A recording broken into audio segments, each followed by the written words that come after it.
अर्थमंत्री म्हणाल्या 12 लाखाच्या उत्पन्नाखाली आता कर द्यावा लागणार नाही. पंतप्रधानही सवयीप्रमाणे दिल्ली बिहारच्या निवडणुकांना डोळ्यासमोर ठेवून त्याचा प्रचार आणि प्रसार करतात. बजेटबद्दल खरोखरचे जे अर्थतज्ज्ञ आहेत, व्हॉट्सअप ज्ञानी नाही, ते बोलतातच आहेत. पण आपण बजेटबद्दल लॉजिक किंवा कॉमन सेन्सच्या 2-3 गोष्टी बघू. निर्मलाजी म्हणाल्या कर सवलतीमुळे 1 लाख कोटीचं देशाचं नुकसान होणार. भारतात अंदाजे 8 कोटी IT रिटर्न्स फाईल करतात. म्हणजे सरासरी दरडोई 13,000 रुपये वार्षिक, म्हणजे दरमहा 1,000 पेक्षा थोडेसे जास्त. यापेक्षा जास्त पैसे वाचले असते जर पेट्रोल डिझेल वरचे कर कमी केले असते तर. त्यामुळे थोडीफार महागाई सुद्धा कमी झाली असती. आणि 140 कोटी लोकसंख्येपैकी फक्त 8 कोटी नाही तर सगळ्यांना त्याचा फायदा झाला असता.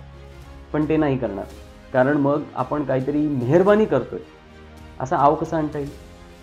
खरं तर उत्पन्न कर म्हणजे इन्कम टॅक्स हा प्रोग्रेसिव्ह आणि GST सारखे जे अप्रत्यक्ष कर असतात यांना रिग्रेसिव्ह कर समजले जातात.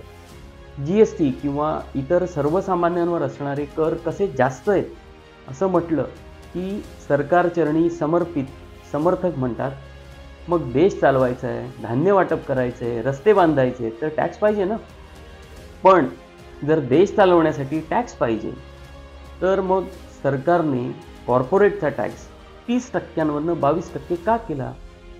140 कोटींपैकी फक्त काही हजार किंवा लाखभर लोकांना हजारो कोटींचा फायदा कमवून देण्याचा हा उद्योग का, या प्रश्नाकडे दुर्लक्ष करतात. त्याचा देशाला फायदा काय झाला त्याची आकडेवारी मांडणं ही तर लांबची गोष्ट. दुचाकीवर, पॉपकॉर्नवर, रेल्वेच्या तिकिटावर आणि अगदी परीक्षांच्या फॉर्मवर सुद्धा कर घेणारे हे निवडक श्रीमंतांना सोयीस्कर भूमिका कशी घेतात याचं एक उदाहरण बघा. BCCIने IPLचे 2023 ते 2027 चे मीडिया राईट्स विकले 48,390 कोटी रुपयांना. किती टॅक्स भरला? 0. का तर म्हणे BCCI एक चॅरिटेबल संस्था आहे, त्यांना टॅक्स भरण्याची आवश्यकता नाही.